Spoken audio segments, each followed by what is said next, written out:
जम्मू कश्मीर में विधानसभा के चुनाव के तारीख का ऐलान हो चुका है और इसी के साथ यहाँ पर जितनी भी पॉलिटिकल पार्टीज़ हैं उन्होंने ज़ोर और शोर से अपनी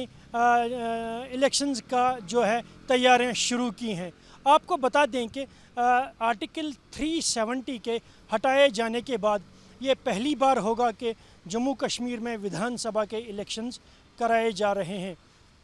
और ये जो इलेक्शंस हैं यहाँ पे 3 चरणों में मुकम्मल कराए जाएंगे। पहले चरण का जो इलेक्शन है वो 24 सीटों पे होगा, इसी तरह से दूसरे चरण का इलेक्शन जो है वो 26 सीटों पे होगा और तीसरे चरण का इलेक्शन जो है वो बाकी बची हुई 40 सीटों पे होगा। ये मतदान जो है यहाँ पे पहले चरण का मतदान जो है वो 18 सितंबर को होगा, दूसरे चरण का मतदान जो है उसको यहाँ पे 24 सितंबर को कराया जाएगा और 1 अक्टूबर को जो है आखिरी और तीसरे चरण का मतदान होगा और फिर जो इलेक्शंस के रिज़ल्ट्स हैं वो 4 अक्टूबर को यहाँ पे डिक्लेयर किए जाएंगे और उस दिन हमें ये पता चलेगा कि इस इलेक्शन में कौन सी पार्टी उभर के यहाँ पे आती है और अपनी सरकार बनाती है। इस इलेक्शन की एक ख़ास बात ये भी है कि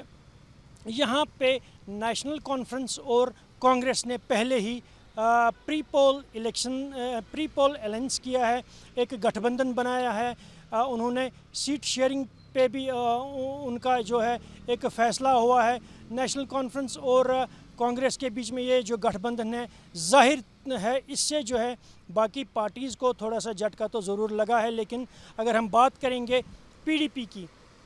तो पीडीपी की सदर महबूबा मुफ्ती का ये साफ कहना है, उन्होंने परसों हमसे बात की और उन्होंने ये कहा कि हम पहले भी जो है इलेक्शंस अकेले ही लड़ते थे और आज भी इसको अकेले ही लड़ेंगे और हमने पहले भी इलेक्शन जीता है और आज भी इस इलेक्शन में हम कामयाब होके रहेंगे। और दूसरी तरफ अगर हम भारतीय जनता पार्टी की बात करें तो उनका जो पलड़ा है वो जम्मू में हमें ज़्यादा भारी दिखता है। तो कश्मीर की जो बात करें उस पे तो हम अभी ऐसा कुछ कह नहीं सकते, लेकिन उनका ये कहना है कि भारतीय जनता पार्टी ने यहाँ पे काफ़ी डेवलपमेंट की है। 370 जो आर्टिकल है उसके हटाए जाने के बाद भारतीय जनता पार्टी का ये दावा है कि यहाँ पे काफ़ी डेवलपमेंट हमने की है, काफ़ी डेवलपमेंटल वर्क्स किए हैं और यहाँ पे जो है एम्प्लॉयमेंट को कुछ हद तक ज़रूर ख़त्म किया है और यहाँ पे जो स्टोन पेल्टिंग मिलिटेंसी के वाक़ात हैं वो बिल्कुल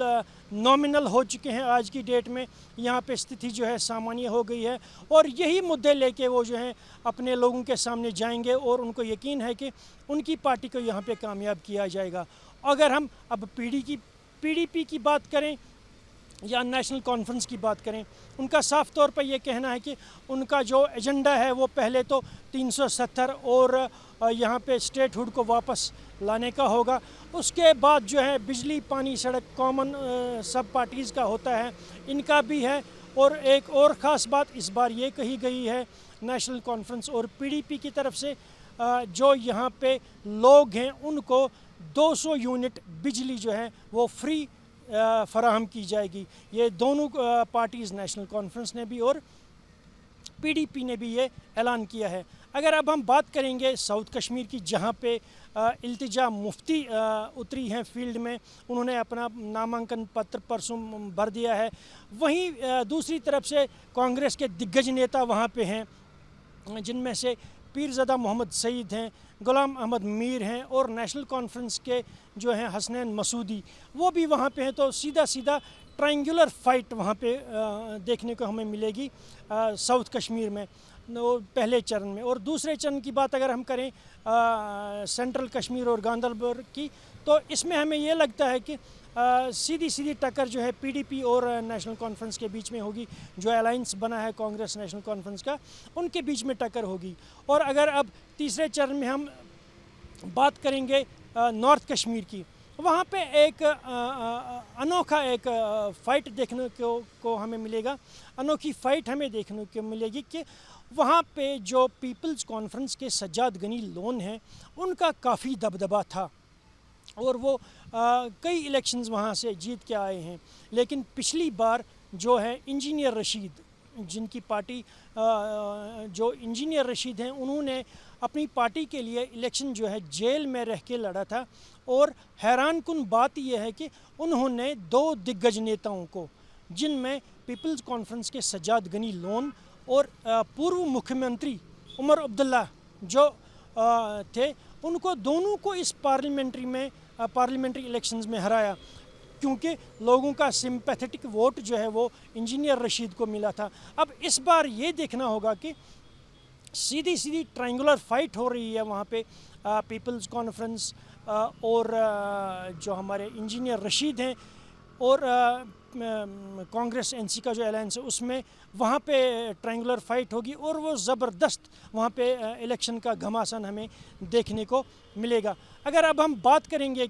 गुलाम नबी आज़ाद की DPAP पार्टी की, तो जब उन्होंने अपनी पार्टी लॉन्च की थी तो जम्मू कश्मीर में एक जिसको हम कहेंगे कि पॉलिटिकल तहलका मच गया था। उस वक़्त ये लग रहा था कि गुलाम नबी आज़ाद की पार्टी जो है एक उभरती हुई पार्टी थी उस वक़्त, और वो काफ़ी हद तक इलेक्शंस में अपना असर जमा देगी। लेकिन कुछ दिनों पहले गुलाम नबी आज़ाद ने ये अनाउंसमेंट किया था कि वो अपनी पार्टी के लिए कैंपेनिंग नहीं कर सकते हैं किन्हीं वजूहात से। तो इससे जो है ज़रूर एक धचका लगा है DPAP के जो लीडर्स हैं उनको धचका लगा है, और वो अब इस सोच में हैं कि वो इलेक्शन कैसे लड़ेंगे। जो उनका जो लीडर है, जब वही कैंपेनिंग पे नहीं आएगा तो उनकी जो कैंपेनिंग है तो किस तरह से वो करेंगे, ये देखने वाली एक जो है बात होगी। तो अगर अब हम बात करेंगे यहाँ पे आपको एक बात ज़रूर बता दें कि ये जो इलेक्शन है, पहली बार ऐसा हो रहा है जम्मू कश्मीर की तारीख़ में कि कोई असेंबली इलेक्शन, कोई विधानसभा के जो चुनाव हैं उसमें 3 एक्स जो हैं फॉर्मर चीफ मिनिस्टर हम जिनको कहेंगे, इस इलेक्शन में हिस्सा नहीं ले रहे हैं, जिनमें फ़ारूक अब्दुल्ला नेशनल कॉन्फ्रेंस के, PDP की महबूबा मुफ्ती और गुलाम नबी आज़ाद, जो उन्होंने इन तीनों ने अभी तक नामांकन पत्र नहीं भरे हैं। तो ऐसा लगता है कि ये इलेक्शन जो है इन 3 एक्स चीफ मिनिस्टर्स के बगैर ही यहाँ पे देखने को हमें मिलेगा। अब आखिर में देखने वाली बात यह होगी इस इलेक्शन में कि आखिर 10 साल की गैप के बाद यहाँ के जो लोग हैं वो किस पार्टी को ज़्यादा वोट देके कामयाब बनाते हैं। Mohammad Younis, news nation, Srinagar. News nation अब व्हाट्सएप पर खबरों की ताज़ा अपडेट के लिए न्यूज़ नेशन के इस QR कोड को स्कैन करें। न्यूज़ नेशन अब व्हाट्सएप पर खबरों की ताज़ा अपडेट के लिए न्यूज़ नेशन के इस QR कोड को स्कैन करें।